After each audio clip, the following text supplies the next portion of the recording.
Good afternoon and welcome to the first pilot episode edition of a show I like to call Just Saying. I'm your boy L Breeze, and we like to give a perspective, my perspective, a unique perspective on the sports world and things going on in sports and entertainment. But today, for the first pilot episode, what I want to do is I want to break down the NFL playoff scenario.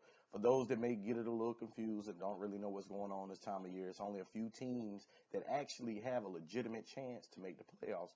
So I want to help you, you guys out and break it down for you and try to do it from an unbiased point of view. Even though many of you may know, I am a Falcons fan, and I am pro Falcons, pro Atlanta. But I want to break it down from an unbiased perspective. And let's start by doing that. And first off, let's start with the NFC playoff picture. Okay, first, you got Philly pretty much locking down the number one seed at 12-2. Pretty much all they need to do is win one more game, and then they can lock up the number one seed. They've already clinched a first round bye, so they can do no worse than one or two.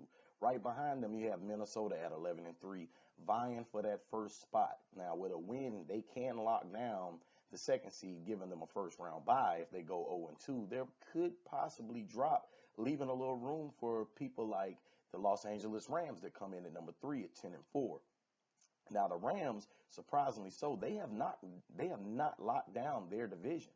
Okay, the Seattle Seahawks, who are in their division, actually has a slight chance. They would have to go 2-0, and the Rams would have to just do something crazy and go 0-2, which anything is possible in the NFL, as you know. And coming in right now at the 4 seed is the New Orleans Saints that have not locked down their division as well. They're at 10-4, and they face my Atlanta Falcons. That's correct. They do face the Atlanta Falcons this Sunday, which will be a showdown for the NFC. Coming in at number 5 is another NFC opponent, the Carolina Panthers. They come in at 10-4, and they pretty much have their playoff spot kind of in the bag, but not really. But they don't have the division on lock. And coming right behind them is the Atlanta Falcons at 9-5.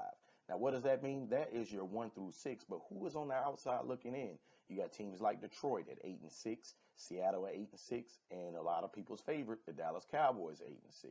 Now, here's the thing. That win last week for the Atlanta Falcons against Tampa Bay pretty much kind of closed the door on all three of them, but there's a slight chance. For any of those three to make it, they would need to win out, and they would need the Atlanta Falcons to go on too. And God, I hope that doesn't happen. Now, the way the seeding could shake up a little bit, if the Falcons go 2-0, they own their own destiny. They can win out and win the NFC South, locking up a 4 seed, and could possibly slide up to a 3 seed depending on what the Rams do with their final 2 games.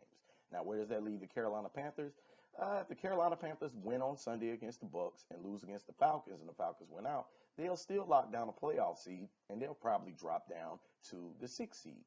Pushing out the New Orleans Saints would drop down to a 5 seed, putting Atlanta at the 4 seed or the 3 seed. So, ladies and gentlemen, like I said a couple weeks ago, for those that follow me on Facebook, and I do Facebook live cast every now and then, and like I told y'all before, there was a big possibility that there could be 3 NFC South teams in the playoffs.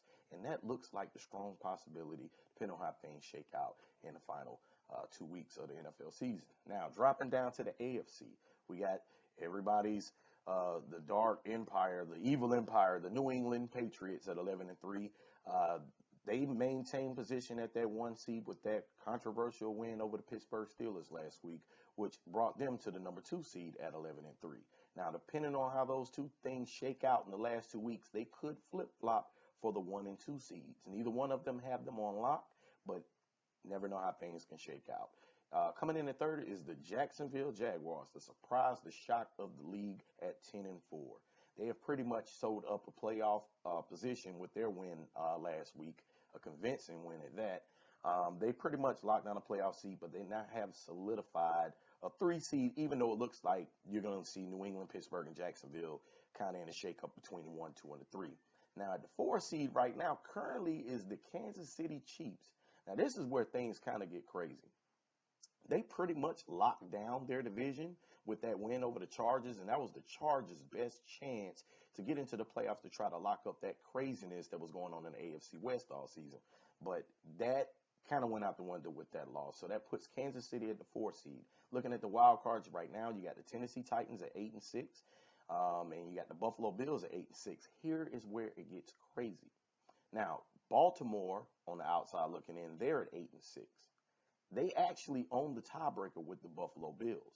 Now, if Buffalo was to win this week against the evil empire, the New England Patriots, and if Baltimore was to win this week, they still would flip-flop. You would have Buffalo dropping out to the outside looking in while Baltimore shifts back into the 6th seed. So, needless to say, Buffalo needs to win, but they also need Baltimore to lose. Now, the Chargers sitting on the outside looking in at 7-7, they have the slightest chance to get in. They would need almost a miracle. Of course, they would have to win out, and they would need Kansas City to tank. They would also need Tennessee to lose a few games, to lose the last 2 games to tank. So that kind of fits who's probably in and who's probably out. But as far as the seeding, there's a lot to be determined in the next couple of weeks, which makes for an exciting NFL last 2 weeks coming up on Christmas and New Year's Eve. Now, that's just a brief breakdown of how that's going to play out. And when I come back, I'm going to tell you exactly how I think things are going to unfold.